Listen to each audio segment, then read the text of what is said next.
আপু একটু সরেন আপু স্যার ক্যামেরা প্লিজ।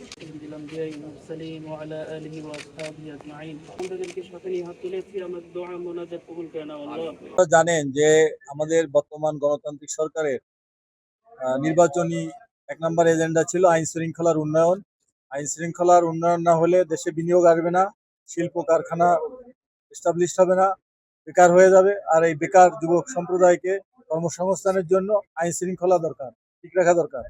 সেই লক্ষ্যে আমরা বাংলাদেশ পুলিশ একটি সুষ্ঠু সুন্দর নিরাপদ পরিবেশ তৈরির জন্য আমরা কাজ করে যাচ্ছি। আর আমরা জনগণের সহযোগিতা চাই। এই জন্য অফিসিয়ালি আমি বগুড়া থেকেই আপনার এই কমিউনিটি পুলিশিং যে সমাবেশ করলাম, এটা আমরা সারা বাংলাদেশে গ্রামে গঞ্জে ছড়িয়ে দেব। এর মাধ্যমে পুলিশ এবং জনতা সবাই মিলে আমরা দেশে একটি নিরাপদ বাংলাদেশ গড়ব। এটাই আমাদের সরকারের অঙ্গীকার। ধন্যবাদ।